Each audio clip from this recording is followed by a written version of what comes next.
minhas boas-vindas às meninas que estão aqui comigo, em especial hoje. Fer, muito obrigada por trazer a Rô mais uma vez aqui no programa.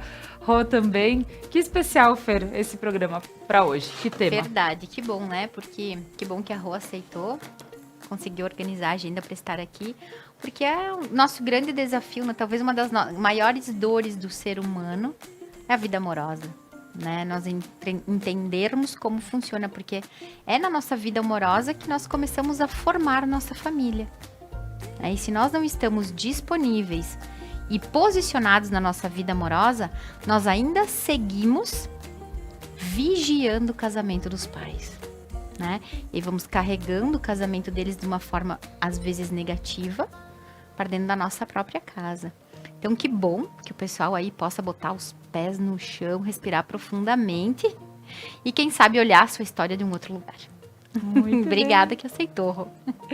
E Rô, então, voltando a casa, está aqui mais uma vez conosco. E que bacana a gente poder falar sobre esse assunto que é tão importante.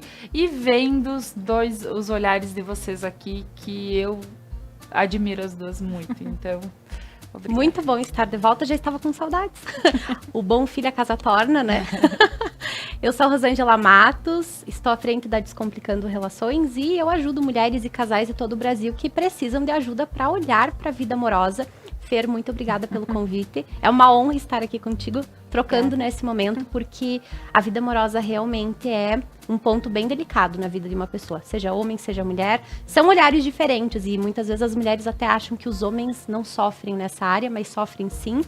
E é muito importante olhar para a vida amorosa, porque eu acredito que também é um dos pontos na nossa vida de maior evolução. A vida amorosa, ela tem o poder de nos fazer olhar para questões muito profundas. E nós podemos evoluir de uma forma muito bonita quando nós estamos amando, construindo a nossa família. Então, que esse programa de hoje possa chegar no coração das pessoas e fazer um convite, sabe? Para olhar para algumas questões, para alguns emaranhados, para algumas dinâmicas, para alguns padrões, porque pode ser mais leve. Relacionamento não é para ser sofrido. Relacionamento não é para ser uma luta diária, não é para ser uma briga diária. Relacionamento não é para carregar o outro nas costas ou para ser carregada. É para ser uma troca saudável que soma na vida e torna a vida muito melhor. Porque amar vale muito a pena. Muito bem. Fer, sempre que tu comenta sobre família, sobre hierarquia, sobre as pessoas estarem no seu lugar, né? Cada um no seu posto, como nasceu e precisa estar aí.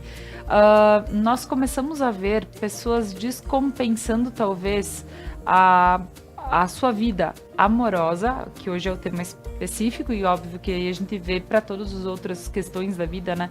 Mas começa a desalinhar quando a pessoa sai do lugar que é para ela ter. É isso? Sim, mas tem algo que já, antes da gente sair do lugar em uma relação, a gente já carrega isso de outros lugares. Porque quando a gente olha na constelação, a gente vai olhar na hierarquia. Né? Então, se eu vou na minha vida amorosa ou no meu trabalho, como amizade, sair do lugar, a gente já traz esse movimento lá da nossa família de origem, da nossa casa, dos nossos pais, entre nossos irmãos.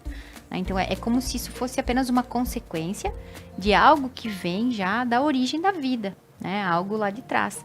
Isso que a Rô falou, né, da energia de a gente ser feliz no amor e o quanto pode evoluir. Qual é a energia, e o pessoal de casa agora já pensa, né? Qual é a energia mais forte entre os humanos no planeta?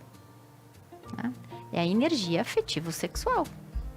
Porque o dia que essa energia terminar, o dia que nós não tivermos mais energia afetivo-sexual, a nossa espécie não desembarca mais aqui, né? Acaba para nós. Então, através dessa energia, e aí agora, né, quando eu paro para pensar... trazer pro nosso coração, assim, quando a gente tá apaixonado. Quando a gente se apaixona, né?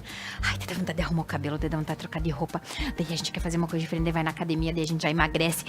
Tem uma energia de movimento, de vida, né? Quando a gente se apaixona, a gente se sente vivo, desejado, daí é bom beijar, daí é bom cheirar. Tudo bom. É uma delícia.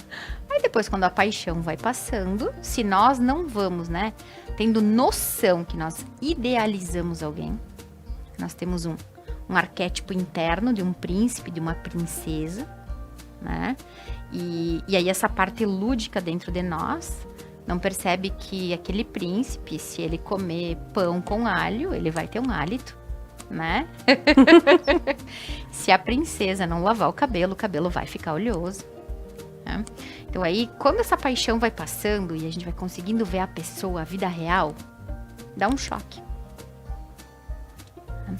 E quanto mais essa paixão, as pessoas que se apaixonam muito, né? Ah, eu me apaixono, saio de uma paixão, já apaixono de novo, né? Tem esses quadros repetitivos. Muitas vezes houve um movimento que o Bert Hellinger chamou de movimento interrompido precoce em direção à mãe, né? Então a pessoa que se apaixona com muita facilidade, aquela pessoa já se torna tudo para ela, né? Sem aquela pessoa eu não vou viver. O movimento com a sua mãe foi interrompido precocemente, né? E toda vez em que alguém diz, eu não posso viver sem, seja uma pessoa, chocolate, um esporte, né? Algo que goste muito, a pessoa coloca aquela figura, né? Aquela representação no lugar da própria mãe.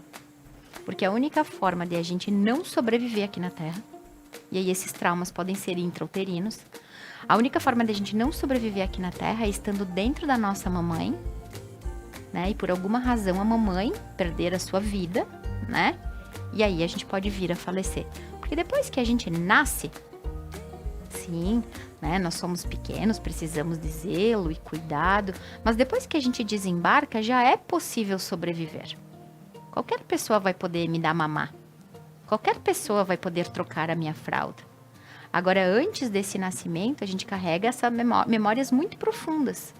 E quando na vida adulta a gente começa a colocar esses arquétipos, né, de namorados, maridos, esposas, bens materiais, hábitos, dizendo, sem isso eu não vivo, há esse movimento no inconsciente profundo, que muitas vezes precisa ser visto. Porque a Rô vai poder dizer quantas pessoas que adoecem, né, e olham para a morte, porque viveram uma paixão muito intensa, ou outra paixão seguida de outra paixão. E aí que vão trazendo as frustrações da vida real, né? Aí a Rô aí que nos oriente como é que é esse processo, né?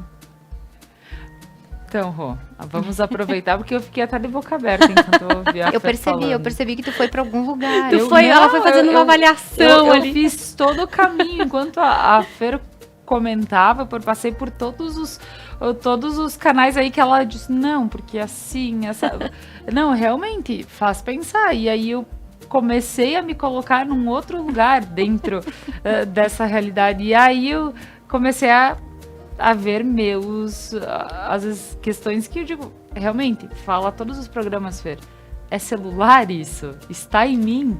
Eu nasci com isso, né? Então é verdade. Aonde que talvez houve alguma quebra? Ou onde que... Então a gente começa a questionar. E eu gosto disso porque eu imagino que quem esteja em casa nos assistindo também pode também refletir sobre isso, né, Rô? E aí que a gente vê pessoas buscando ajuda para tentar amenizar o que se passa, né? Quando elas aparecem, essas questões mal resolvidas, posso dizer dessa forma. O que acontece? Quando a pessoa chega pra mim, é um sintoma. É um sintoma, aquilo ali é um sintoma. A vida amorosa bagunçada, né, essa questão que chega muito pra mim não é eu escolho você, eu preciso de você, você é tudo para mim, sem você eu não vivo. Eu atendo muitos casos de pessoas que elas falam que elas querem morrer. Como um desespero, né? É um desespero, choram como uma criança que não ganhou alimento, não ganhou abraço, ou está sendo castigada. É aquele choro que envolve uma dor profunda, é algo muito mais profundo. Só que, como a questão amorosa, a vida amorosa de maneira geral é um ponto delicado, é o que faz a pessoa muitas vezes olhar para ela. Porque quem me procura não vem dizendo, Rô, eu quero mudar a mim, eu quero melhorar a mim. De maneira geral, elas querem, porque eu atendo mais mulheres, atendo homens, atendo casais, mas as mulheres são o meu público mais grande.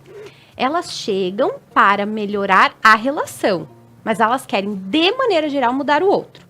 E aí, durante o processo, é que elas vão compreendendo que existem questões mais profundas ali sobre elas. Elas vão entendendo que é sempre chave e fechadura. Eu falo muito, é chave e fechadura. Olha onde você está colocando essa pessoa e como você está percebendo essa relação.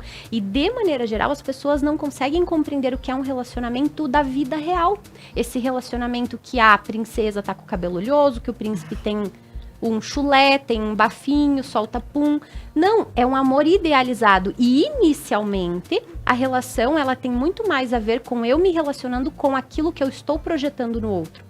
As pessoas não se enxergam imediatamente. Tanto que o Gary Chapman, que é um pesquisador de relacionamentos há mais de 2, 3 décadas, ele fala que casar apaixonado é um erro que as pessoas cometem. Que elas precisariam esperar passar esse auge da paixão para então elas se enxergarem de fato como são e decidirem se querem continuar juntas. Porque como eu vejo tudo isso?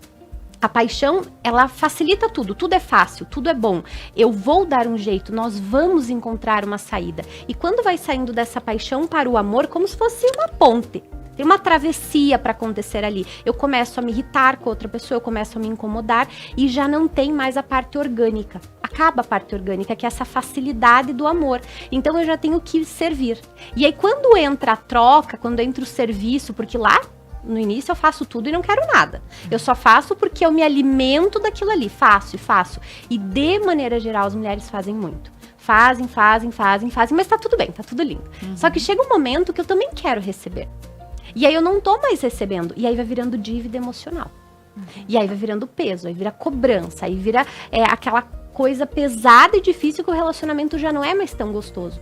E as dinâmicas vão ficando completamente bagunçadas e aí entram num relacionamento já muito balançados. Então, não é uma coisa que acontece de uma hora para outra.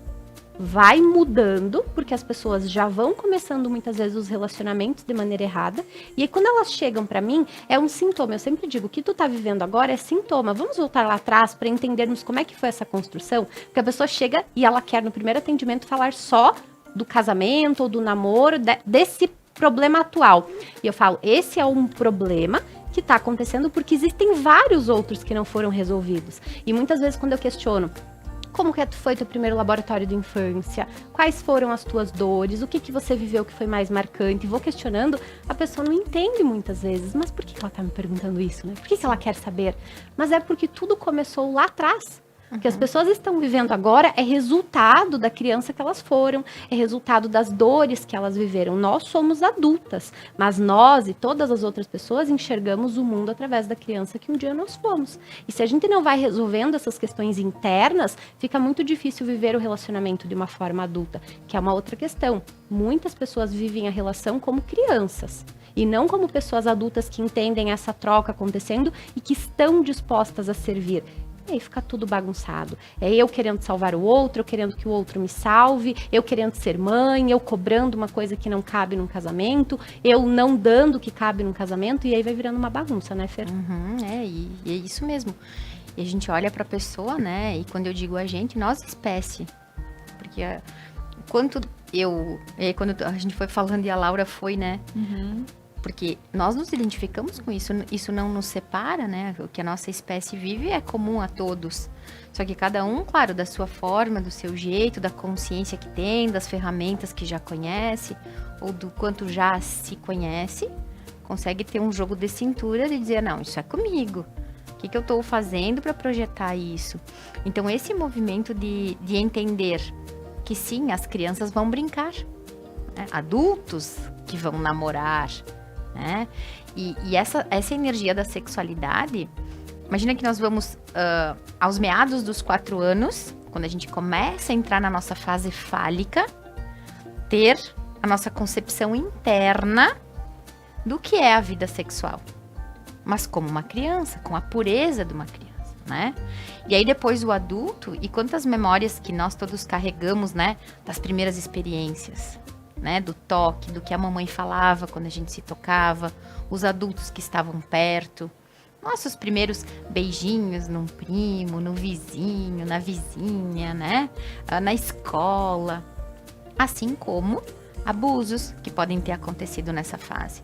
E se nós pegamos isso que a Rô falou, isso é um sintoma, né? Se a gente pega só essa dinâmica que a gente tá vivendo agora. Tenho dor na relação, não sinto desejo. Eu sinto desejo, mas dói. Se esse lugar é físico, se ele é emocional, se ele traz pensamentos. Tudo isso vem da sexualidade da nossa espécie, né? Nós hoje, no ano de 2023, estamos ainda descobrindo, enquanto espécie, como é o funcionamento dos órgãos sexuais, né? É algo que nós não temos consciência. E aí a gente pega nos nossos antepassados, né? Como era para nossa nona, que era um filho depois do outro. Ainda amamentando um filho, ou o outro começando a caminhar, já vinha lá outra gestação, né? E aí, o quanto essa avó, essa mãe, essa bisa, estava disponível para a vida com o seu marido, com todas aquelas crianças pequenas, né? E isso está vivo em todos nós. Então, quanto mais nós vamos entendendo, descobrindo, porque é como se nós, por uma fidelidade, nós ainda tentássemos viver daquela forma, por uma fidelidade, e a gente não vai ficando disponível para o amor, né? E disponível para o amor eros, porque a gente sai do lugar, né, que é o nome do nosso programa hoje, ficando muito amiga do marido, ficando uma irmã do marido, né? Aqueles casais, vocês são irmãos, ficaram muito parecidos, né? Que pode Gostam das mesmas coisas. Gostam das mesmas Tudo coisas. junto. Às vezes, gurias, isso pode vir até de abortos, né? Que os pais de um ou de outro teve e tenta suprir um filho que aquele casal perdeu. E aí vai dizer assim, nossa, me dou melhor com a minha sogra que com a minha mãe. Eu escuto isso com frequência. E aí perde o desejo sexual, porque o marido, ao invés de ser visto como um homem, eros, é visto como um irmão, né? E acaba ficando disponível para outras pessoas. Então, entender o nosso posicionamento e que isso vem de algo muito profundo, né? Muito profundo, é sim entender que às vezes, né, é bem o descomplicando a relação. Às vezes a relação, ela nem tá complicada, mas tá fora do lugar que complica o negócio, né? Que vai emaranhar, como nós falamos na constelação. Uma relação fluida, as pessoas se dão bem, se querem bem, né? Criam seus filhos, a situação financeira é gostosa, mas eles não ficam disponíveis para uma vida sexual. E aí a relação complica, né? E a pergunta é, por que eu não estou disponível? O que é que está acontecendo dentro de mim que eu vou projetar nessa minha família, né? Ficando indisponível para essa relação. Então, isso é muito, muito profundo de a gente estar disposta a exatamente isso que a Rô falou.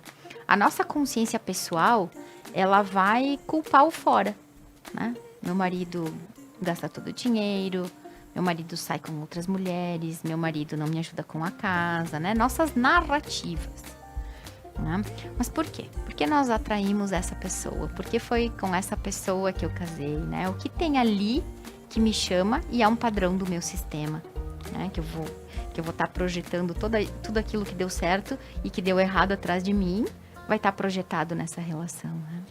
Porque muitas vezes, Rô, o que a Fer coloca como eu sou o reflexo do que está acontecendo. Então, pode ser que eu tenha liberado meu marido, deixado ele disponível para outras, pelo fato de que eu me aproximei demais dele a ponto de forma inconsciente. De forma inconsciente. Né? Isso. Ok. Como tu vê, por exemplo, consegue perceber quando as pessoas chegam com algumas demandas, com algumas questões aí e que não estão legais, perceber logo, talvez algo como a Fer coloca, tá no lugar errado, ou agindo de forma que sempre, talvez, pela história que te contam, né? Como tu dissesse, não, como é que foi tua infância? Como é que daqui um pouco tá repetindo padrões? Porque isso, eu que posso estar ouvindo vocês falando, tá? E eu tô aqui de fora só ouvindo, mas faço vários desenhos no meio desse caminho, porque vejo o quanto que pode ser útil para alguém que esteja assistindo e pode dizer assim, tá, mas como eu me vejo dessa forma? como é que eu me vejo fora disso? Rô, como é que tu vê um relacionamento fora de fluxo, então? A minha abordagem é diferente da Fer. Então, quando chega pra mim, eu vou fazer análise, vou ter um primeiro contato com essa pessoa, ela vai me contar muitas histórias, eu vou ouvir essas histórias e depois eu vou fazer análise.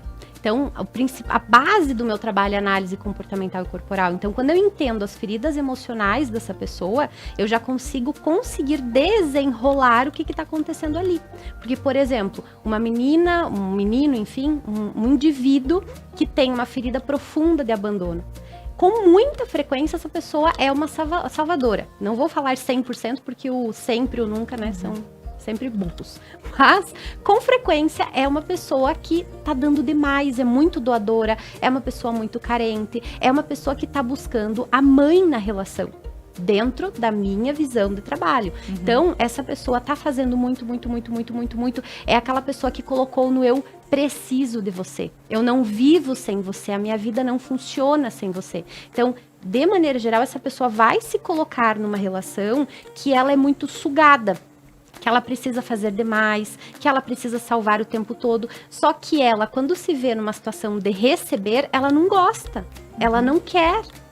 Ela diz que quer, ela verbaliza, eu quero. Mas quando chega o momento das coisas acontecerem, alguém tenta facilitar a vida dela, ela dá um jeito de sair dali. Ela dá um jeito de não receber, ou se ela recebe, ela tem culpa. Ela não fica bem nesse lugar. Ela geralmente também tá resolvendo o problema das amigas, o problema da mãe, o problema do pai. Ela tá dando conta de um monte de coisas. Então, quando eu descubro, né, fazendo análise, o perfil dessa pessoa, os sabotadores dessa pessoa, eu já vou fazendo todo um desenho de como ela funciona. É uma pessoa que vai ter um prestativo muito alto, que vai ter um hipervigilante muito alto, que é o sabotador da ansiedade. Então eu vou conseguindo fazer esse desenho e entender o que está acontecendo com ela. A mesma coisa quando chega uma pessoa que tem a ferida da traição. São pessoas, de maneira geral, muito indisponíveis e que com muita frequência são traídas nos relacionamentos. Que a menina tá lá presa no pai, o menino tá preso na mãe, e são pessoas que dão um jeito de fazer dar errado. Depois elas dizem assim, não, porque eu tenho que ficar sozinha mesmo. Não, porque amor não é pra mim, porque amor é muito difícil. São pessoas que com frequência casam com o trabalho. E essa dinâmica, ela vai, não é naquele momento, já vem de uma vida toda daquele jeito. São pessoas muito fortes, pessoas que dão conta de tudo, que carregam o mundo nas costas, mas no sentido de força. Aquela pessoa que ela tem orgulho de ser racional, prática, de não precisar de ninguém, muito indisponível para um amor com doação. Então, eu vou olhando essas dinâmicas das feridas emocionais, entendendo qual foi a fase que aconteceu. Então, tem o período intrauterino, tem o período logo após o nascimento, tem o período da descoberta da sexualidade, e isso vai conferindo àquela pessoa algumas características, assim como o perfil comportamental. Então eu vou entendendo o que está acontecendo ali. E aí eu vou mostrando para essa pessoa aos poucos que, se ela quiser sair daquele relacionamento, tá tudo bem, é uma escolha. Só que se ela não resolver as questões dela, ela vai, assim como ela já fez, repetir o mesmo padrão. Porque são muitas as pessoas que chegam e dizem, eu não quero mais esse casamento, já tô com a mala pronta, já aconteceu. Eu tô com o horário marcado contigo, mas eu já tô com a mala pronta para ir embora. E aí quando a pessoa chega, eu falo, olha, tu pode ir embora. Mas entenda o seguinte, a primeira vez que uma relação amorosa tua dá errado, é do primeiro relacionamento que tu tá saindo, não é um padrão que tu já tem de relacionamento, não é sobre o outro, tá acontecendo um espelhamento aqui. Você vai precisar mudar se você quiser, então, saindo dessa relação, viver algo diferente. Ou você vai continuar buscando isso para você. E sobre indisponibilidade, uma coisa que as pessoas não costumam fazer um link é que uma pessoa indisponível não é uma pessoa que não se relaciona. Os indisponíveis casam, têm filhos, constituem família. Mas eles não se entregam, eles ficam num raso, muito raso, e no lugar errado na relação. Porque eu vejo com frequência essa pergunta, mas eu tô casada, como que eu sou indisponível? Eu quero casar, como que eu sou indisponível? Mas é mais profundo, não é uma coisa que a gente olha ali, não é só palavra. Isso. Não, as pessoas falam muitas coisas, mas elas não compreendem que não é sobre falar apenas, é sobre sentir, é sobre fazer, em todo um contexto. Então, voltando, nós estamos falando sobre o nosso lugar na vida amorosa. Estou aqui com a Fer do Prana Energia Vital, que traz nas sextas-feiras todas essas dinâmicas, esses temas que são bem importantes, com convidados bem especiais, para que a gente possa entender, né? E talvez deixar aquele pontinho de interrogação, assim, o que será que talvez eu preciso olhar, preciso buscar. E dentro dessas dinâmicas, Fer, eu vejo aqui que a gente tem diversas abordagens. Aqui nós temos duas, né? Temos o teu olhar, o que tu estuda, né? A constelação familiar. Desse lado eu tenho a Rô, que vem com outro olhar também. Mas tudo é muito bom, estar frisando que tudo faz muito bem. Escolhendo cada um e quantas vezes isso se complementa. Aqui em off, até a Rô falou, não, se a pessoa não entender o lugar dela, preciso indicar uma constelação. Para que essa pessoa possa, daqui um pouco, ter esse outro olhar para poder complementar. Então, isso tudo é muito bonito de ver. É porque não exclui, né? Não é que a gente vai excluir, fiz isso, não precisa mais aquilo. Agora eu faço isso, não precisa aquilo. Não é, são áreas diferentes, de formas diferentes e que se completam, né? A gente consegue, de alguma forma, facilitar o trabalho da outra pessoa. Como a gente pensar assim, eu vou no médico, né? E aí, por alguma razão, eu tô com um problema de saúde. Vou precisar rever minha alimentação, vou precisar de uma nutricionista. Vou precisar olhar para as minhas emoções. Vou precisar ir na academia. Nós não somos um único sistema, uma única forma. Olha quantas formas, quantos sistemas diferentes tem dentro do nosso corpo.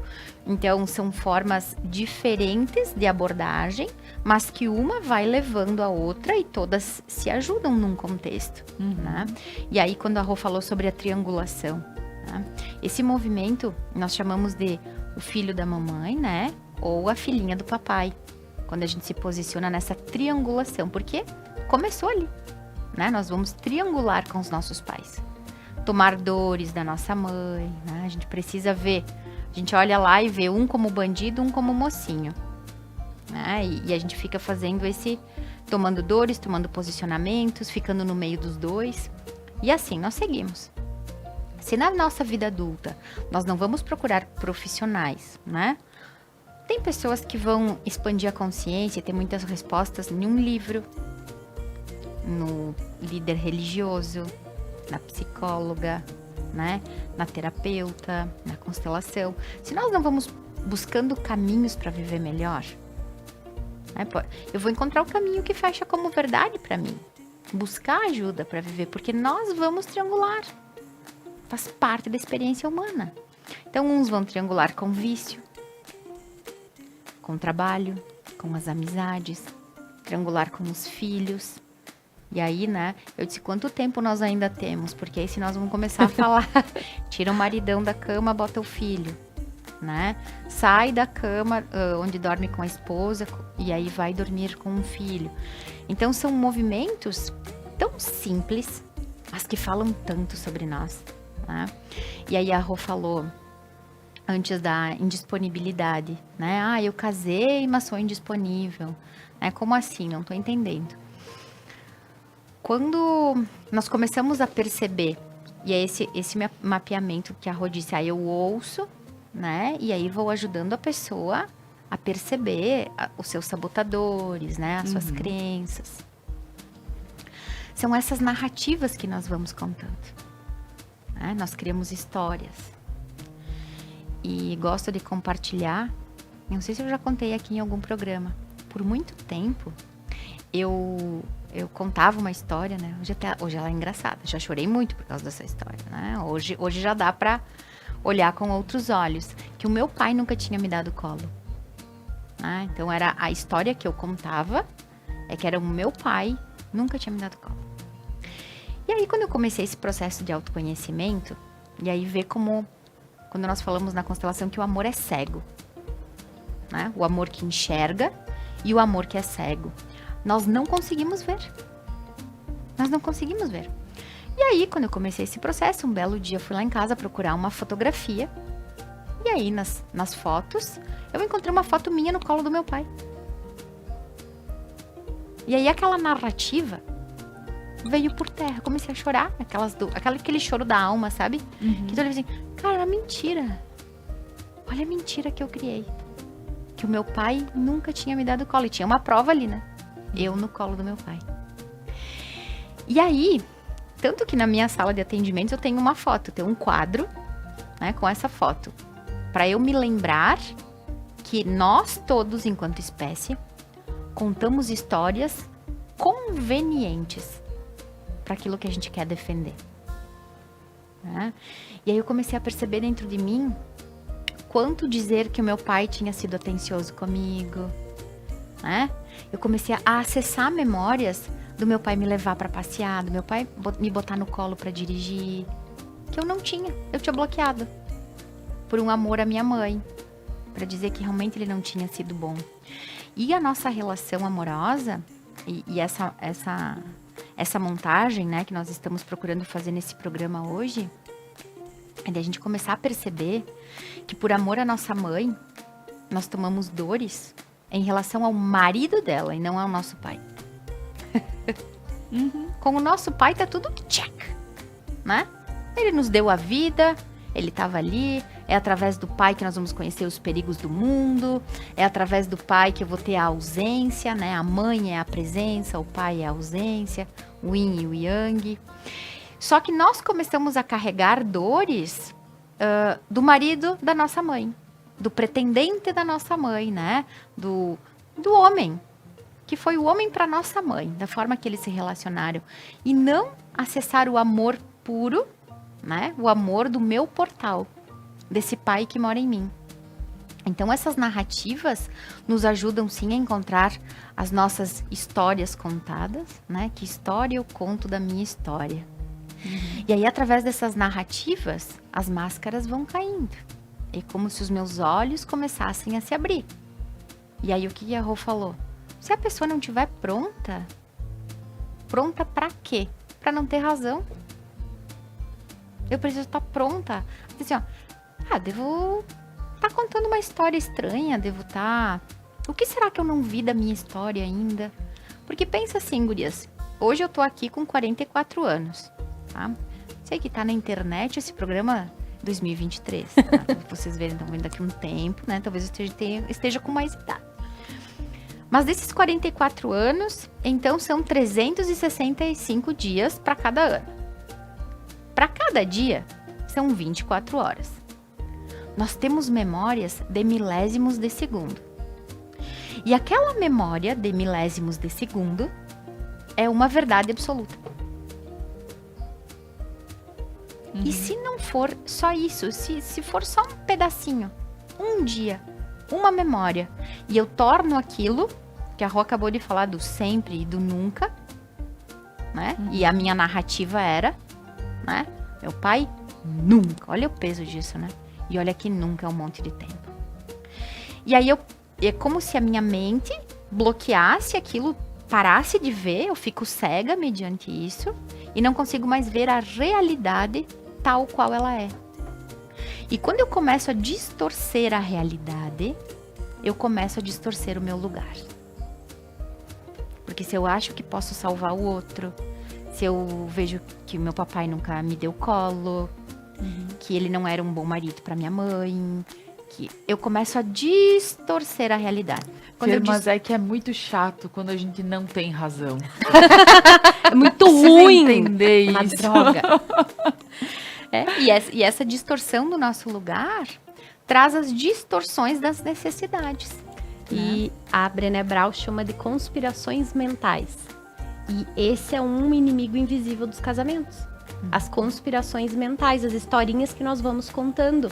Ele não me ama porque ele não compra flores pra mim no dia dos namorados. Ele não se importa porque ele não lavou a louça ontem à noite. Ele não pode dar conta da vida dele porque a mãe dele fez tudo por ele a vida toda. A gente vai contando essas historinhas e elas vão virando verdades, muito verdades.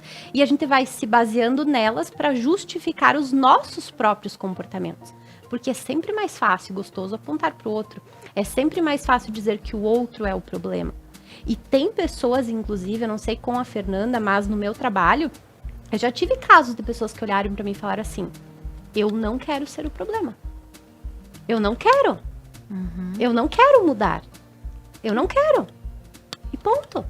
Então também tem muito disso. A pessoa precisa querer, ela precisa se abrir para resolver as questões dela, os dilemas dela, porque não é gostosinho. Eu sempre digo, o processo não é gostosinho. Mas é estar disponível para se olhar, para resolver as coisas, para sair desse lugar de ter razão. Um casamento bem-sucedido não tem espaço para ter razão. Não tem. Se você precisa ser a dona da razão num casamento, não vai funcionar o teu casamento. Porque ele será uma guerra. Uma batalha, porque não vai existir um espaço para conversar e resolver. É sobre discutir para ver quem está certo e quem está errada. É a mesma coisa que eu e a Fernanda começarmos a discutir aqui, porque que a visão dela, a abordagem dela é melhor que a minha, ou a minha é melhor que a dela. Nós vamos ficar aqui até amanhã, ou dias e semanas.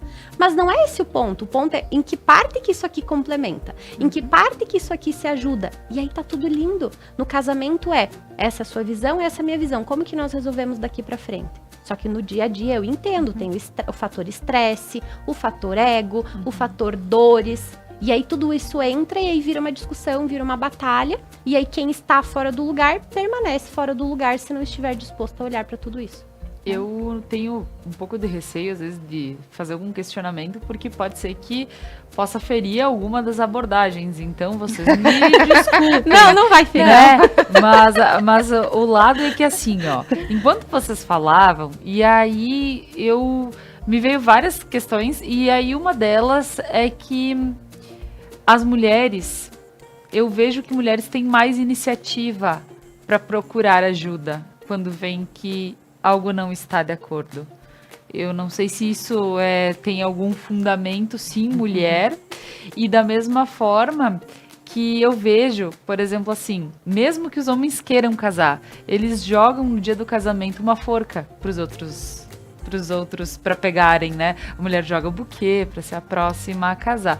E os homens, eles jogam uma forca, um negócio de uísque para pelo menos tu vai ficar bêbado, sabe? Tipo essas coisas, né? Então, dentro dessa brincadeira, eu queria ver um pouquinho sobre... enquanto tu falavas, eu lembrei mais disso, Rô, sobre esse olhar para o casal, a mulher... Por exemplo, ele não está disponível porque ele está casado com a mãe dele, ou ele já foi tudo... Enfim, o que pode ser falado sobre, talvez, essa iniciativa maior pelo lado feminino, talvez eu possa afirmar isso? É um assunto delicado, porque a gente tem várias nuances aí, mas vamos pegar uma frase que já foi para mim uma dor, tá? Já quando a primeira vez que eu ouvi ela, eu rangi os dentes. Homens se realizam no trabalho, mulheres se realizam no amor. Isso não quer dizer que a mulher não se realiza no trabalho, isso não quer dizer que o homem não se realiza no amor. Lembrando, uma coisa não exclui a outra. Mas aí, quando a gente pega essa frase e entende o poder dela, a gente compreende o seguinte. As mulheres têm habilidades, de maneira geral, para olhar para detalhes. E por isso que a mulher percebe bem antes quando o relacionamento não está bem. A mulher percebe bem antes do que uma criança está sentindo. A mulher tem mais essa facilidade com o sentir. A mulher tem mais facilidade com a fé, com o autoconhecimento, porque ela se conecta mais com o seu sentir de maneira geral. E o homem vai ter mais facilidade para questões braçais, de foco, de produtividade, de fazer o que tem que ser feito.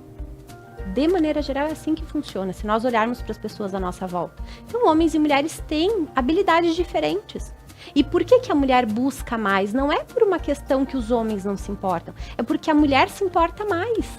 A mulher percebe antes aquilo que está faltando. É só a gente parar de pensar, quando a gente entra dentro de casa, que a gente já vai percebendo o que tem que ser feito. A mulher, ela tem, por uma questão de energia também, a mulher tem mais gordura corporal do que o homem, ela tem mais energia e ela vai usar essa energia para as coisas. A mulher vai percebendo as coisas no micro, o homem percebe no macro. Então a mulher entra dentro de casa, ela já percebe que tem uma bolinha de pelo voando, né? Eu entro e digo, uma bolinha de pelo. Aí já tem que catar aquilo ali, já vou fazendo, né? E na relação não é diferente, eu olho para a relação e falo, estamos há 20 dias sem um momento de romance. Será que está acontecendo alguma coisa que ele não me ligou? A mulher vai fazendo toda essa análise o tempo todo de todas as coisas. Não é sobre só o casamento. Sobre todas as coisas que ela tem uma conexão emocional. Que tem o sentir dela envolvido. O homem vai passar por essas mesmas situações às vezes e para ele tá tudo bem. Se não tem reclamação, se não tem um problema acontecendo, tá tudo bem. Eu gosto de dar um exemplo para as minhas clientes que é assim. A mulher passa pela lâmpada queimada 12 vezes. Ela vê a lâmpada queimada 12 vezes e fala que a lâmpada está queimada 12 vezes. O homem passa pela lâmpada queimada uma vez, o homem ele tende a ter uma lista por ordem de urgência das coisas que precisam ser resolvidas. Ele coloca a lâmpada queimada no fim da lista dele e ele não se preocupa mais com a lâmpada queimada. Até que em um dado momento ele precisa acender a luz daquele cômodo e não tem a lâmpada. Aí ele vai lá e compra e resolve na hora. De maneira geral é assim que funciona. E aí num casamento. Então, não é por ser bom ou ruim. Eu gosto de trazer sempre esse olhar. O casamento, ele é a junção. Eu trago as minhas forças, o outro traz as forças dele. O problema é quando uma pessoa está se sobrecarregando com o todo.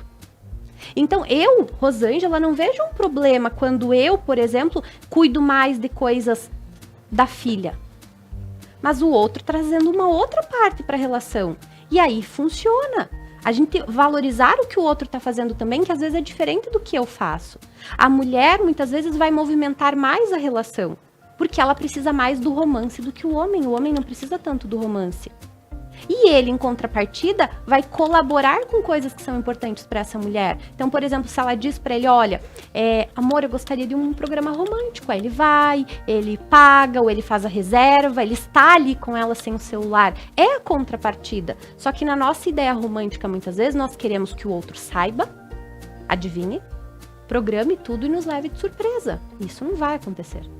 Então, uma das coisas que muda o relacionamento também é conseguir verbalizar o que queremos, entender o que queremos e nos responsabilizarmos pelo que queremos. Porque se eu quero romance, eu tiro o peso de buscar pelo romance na relação e ficar esperando o romance, que o outro traga o romance o tempo todo, sabe? Então, eu gosto muito desse olhar que eu me nutrindo muito mais no casamento e o casamento sendo muito importante para mim, não tem problema se eu buscar esse movimento. Alguém precisa ser a parte mais inteligente para começar as coisas. Se um fica ali olhando para o outro e ninguém faz nada, porque o outro não está fazendo, eu também não faço, e aí? E aí que a relação afunda, a relação acaba, assim como o outro vai buscar mais coisas. Às vezes por trabalho, para fazer essa família ter uma prosperidade, ter uma organização, ter uma paz. E não tem nada de errado com isso. São olhares diferentes para as coisas. E é óbvio que isso não impede que o homem lave a louça, isso não impede que o homem ajude em casa, isso não impede que o homem traga o romance, assim como não impede que a mulher queira construir uma carreira profissional super bem sucedida. São olhares diferentes. Se os dois estão olhando para fora, quem é que olha para dentro? Quem é que olha para a relação? Quem é que olha para a família, para esse propósito tão lindo que é a família? Alguém tem que olhar. E muitas vezes os casais estão os dois olhando para fora e ninguém tá cuidando da casa. A casa tá uma bagunça, literalmente. A casa tá sem pilares, porque ninguém tá cuidando do casamento. Então, a mulher não é diminuída quando ela tá cuidando do casamento. E não é necessário abrir mão de tudo para cuidar do casamento. É você olhar e dizer, poxa, isso aqui é importante para mim. Então, deixa eu trazer isso aqui para dentro da relação sem peso. O melhor de tudo é quando a gente começa a fazer as coisas sabendo que isso já está nos nutrindo, né? Não é um peso. Então, quando eu trago esse exemplo dos homens se realizarem no trabalho e as mulheres no amor, a mulher pode ter o trabalho mais incrível do mundo, mais maravilhoso do mundo. Ela pode chegar lá. Eu tenho muita cliente que chega lá, sabe? Que diz assim, eu cheguei lá. Mas se ela voltar para casa e ela não tiver ninguém, ela não tiver com quem compartilhar, o casamento dela estiver destruído, não tem valor. O homem pode ter uma família muito boa, muito estruturada, mas se ele não se sente útil, se ele não se sente realizador, se financeiramente ele está muito mal, para ele não é o suficiente muitas vezes. O homem precisa muito buscar isso para ele se sentir importante. Então, são olhares diferentes, são visões diferentes. E quando a gente vai olhando para isso e vai compreendendo mais profundamente, não precisa mais carregar o peso do mundo, sabe? De guerra.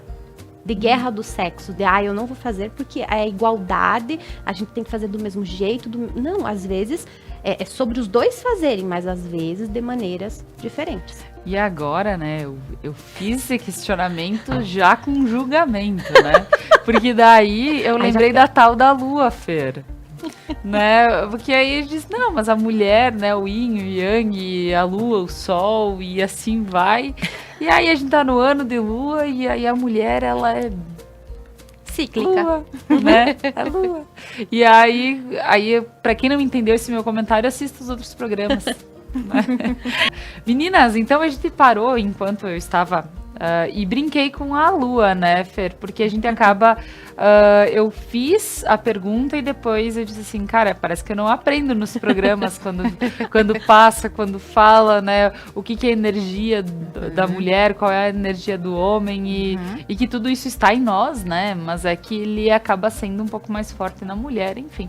Mas, Fer, entendendo um pouquinho sobre tudo isso que eu disse, não, a mulher parece que ela tem esse olhar um pouquinho maior para a vida Sim. em família. Eu não conhecia a frase que a Rô falou, né? Mas olha só como é no ponto de vista da constelação.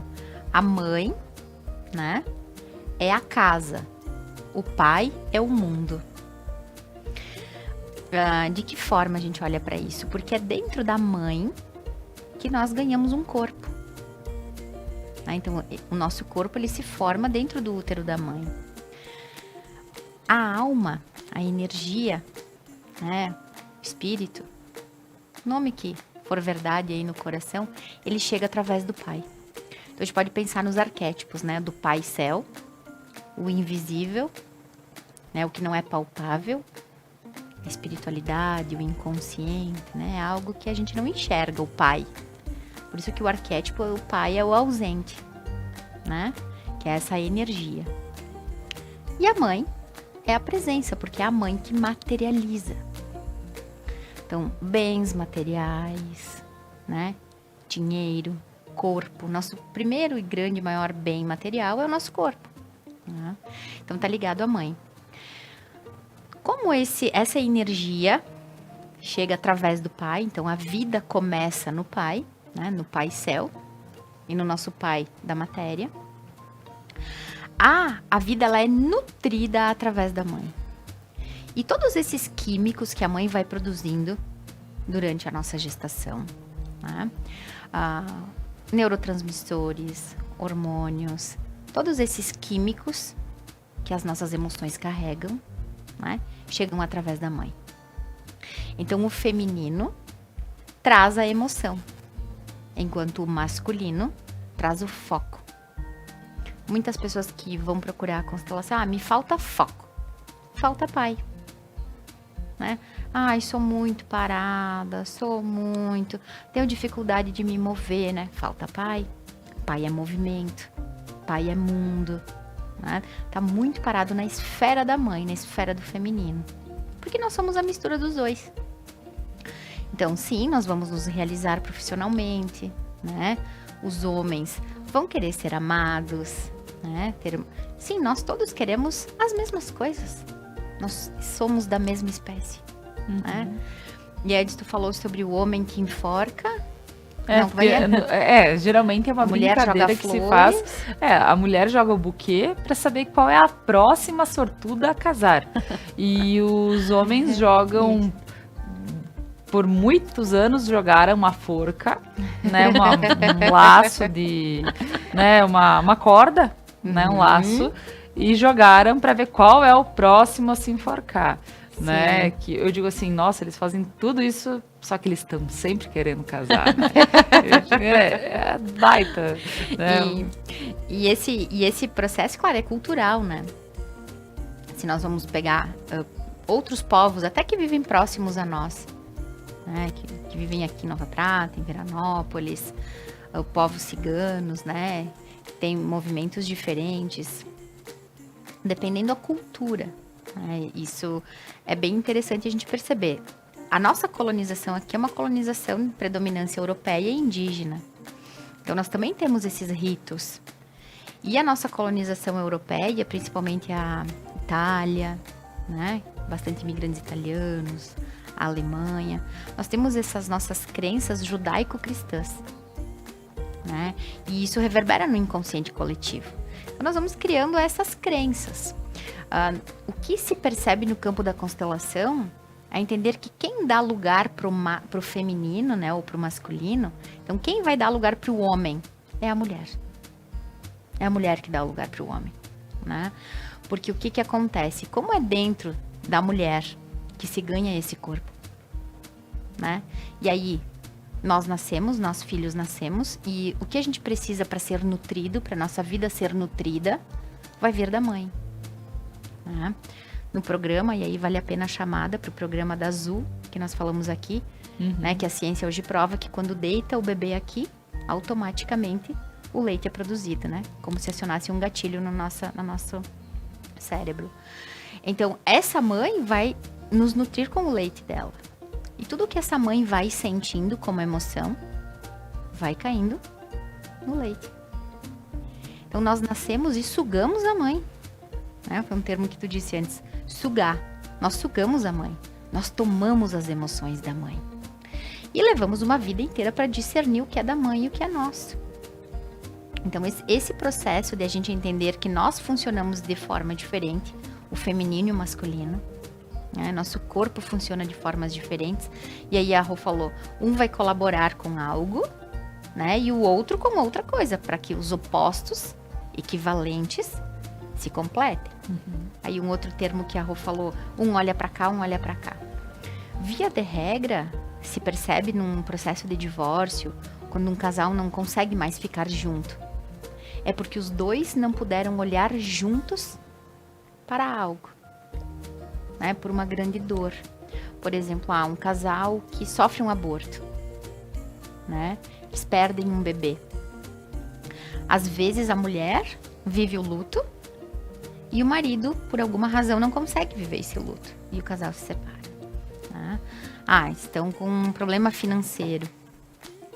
Um olha, tenta recuperar as finanças e o outro não. Então, para que as relações elas possam fluir, claro que hoje aqui a gente está falando de vida amorosa, mas os envolvidos, os sócios de uma empresa, né, gurias? Uma constelação de empresa.